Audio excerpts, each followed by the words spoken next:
సార్లక్కల ఆశీర్వాదం కోసం వాళ్ళు ఏవైతే భక్తులు మొక్కుకున్న మొక్కులన్నీ వాళ్ళు ఇక్కడికి వచ్చి తీర్చుకునే క్రమంలో భక్తుల రద్దీ రోజు రోజుకు పెరుగుతున్నది. మేడారం ఒక 2 సంవత్సరాలకు ఒకసారి అయ్యే జాతరకి ఇది ఆల్మోస్ట్ నిత్య జాతర లెక్క జరుగుతున్నది. అలాగే మినీ జాతర అని చెప్పి ప్రతి సంవత్సరం ఇప్పుడు ప్రభుత్వము నిర్వహిస్తున్నది. గత ప్రభుత్వంలో కేసీఆర్ గారి ప్రభుత్వం ఉన్నప్పుడు చాలా అద్భుతంగా చేసినాం మనం. ఈవెన్ మినీ జాతర అని కూడా చూడకుండా మేడారం సమ్మక్క జాతర ఎవ్రీ 2 ఇయర్స్ జరిగిన ఫెసిలిటీస్ మేము ప్రొవైడ్ చేసినాం.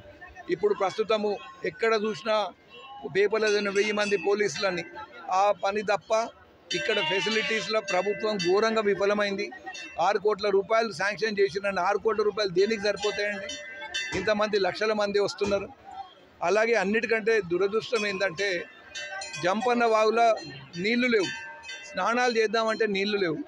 పైపులు మన షవర్ల కింద స్నానాలు చేయాల్సిన పరిస్థితి. చాలా దుర్మార్గమైన పరిస్థితి ఇది. ఈ పరిస్థితితో పాటు బాత్రూమ్స్ ఘోరంగా ఉన్నాయి, క్లీన్గా లేవు. బట్టలు చేంజ్ చేసుకుందామన్నా వాళ్ళు చాలా ఇబ్బందులు పడుతున్నారు మహిళలు. ఇట్లాంటి పరిస్థితుల్లో భక్తులు వాళ్ళు ఇక్కడ వచ్చినప్పుడు ఎంతో ఆశ పెట్టుకొని ఇక్కడికి వస్తే వాళ్ళ ఫెసిలిటీస్ చాలా దారుణంగా ఉన్నది.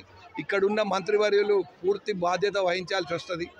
వారు ఇక్కడి ప్రాంతానికి చెందిన వారికి అన్ని విషయాలు తెలిసినప్పుడు ఎంత అప్రమత్తంగా ఉండాలి, ఎంత ఫెసిలిటీస్ ప్రొవైడ్ చేయాలనేది వారు గమనించాలి. మళ్ళీ మంత్రి గారికి విజ్ఞప్తి చేస్తున్నాం, అలాగే రాష్ట్ర ప్రభుత్వానికి విజ్ఞప్తి చేస్తున్నాం. ఈ ఫెసిలిటీస్ మీరు ఇంప్రూవ్ చేసుకోవాలి, చాలా అవసరం ఇక్కడ.